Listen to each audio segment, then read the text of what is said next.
নমস্কার বন্ধুরা, রাধে রাধে সকলকে স্বাগত জানাই আপনাদের আমার একটি নতুন ভিডিওতে।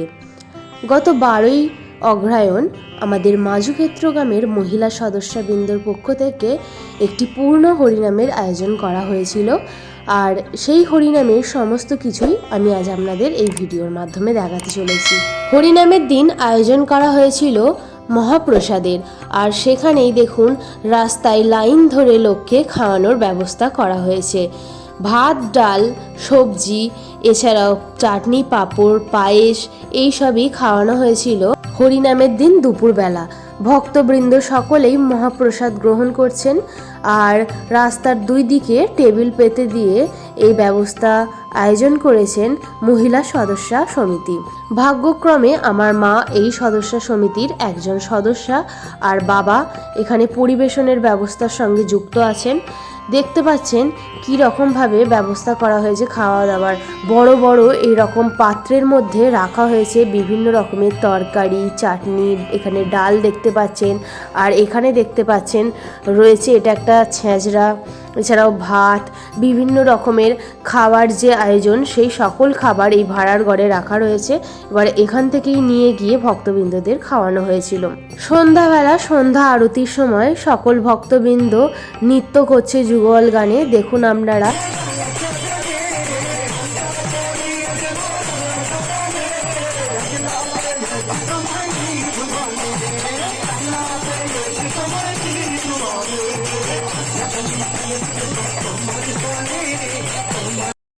সন্ধ্যাবেলা যে হরিনামের ব্যবস্থা করা হয়েছিল সেখানে এসেছিলেন কীর্তনিয়া শ্রীমতী মৌমিতা ঘোষ মহাশয়া। আচার্য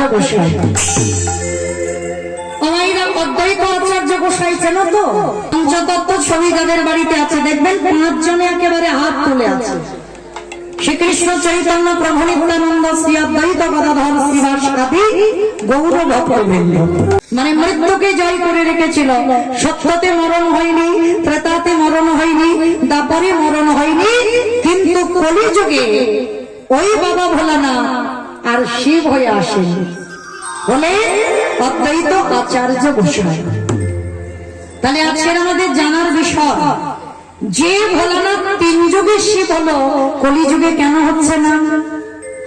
এই কেনর কথা জানতে গেলে একটুখানির জন্য যেতে হবে আমাদের মহাভারত।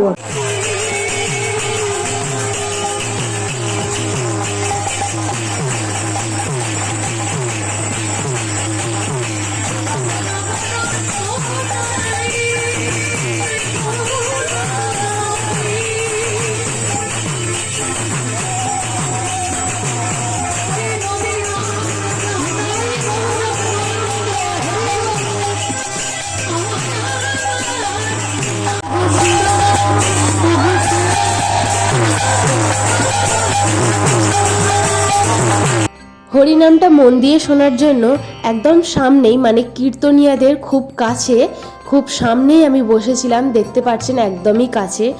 আর খুব সুন্দরভাবে কীর্তনিয়া এই হরিনাম গেয়েছিলেন। আপনারা এগুলোর লাইভ দেখতে পারেন, ইউটিউবে গিয়ে সার্চ করতে পারেন মৌমিতা ঘোষ হরিনাম সংকীর্তন মহিলা সদস্য কমিটির পক্ষ থেকে যে হরিনাম রাখা হয়েছিল। এইভাবে আপনারা সার্চ করলে হয়তো পেয়ে যেতে পারেন। আর তার পরের দিন সকলে মিলে পরিবারের সঙ্গে বেরিয়ে পড়েছিলাম নগর কীর্তনে। দেখতে পাচ্ছেন সকলেই খুব আনন্দ করে আবির মেখে নগর কীর্তনে মেতে পড়েছিলেন।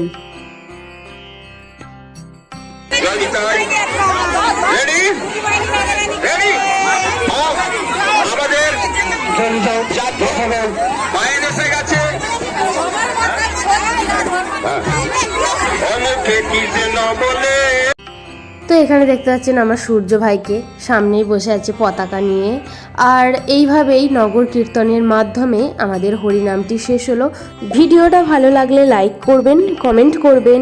রাধে রাধে, দেখা হচ্ছে পরবর্তী ভিডিওতে।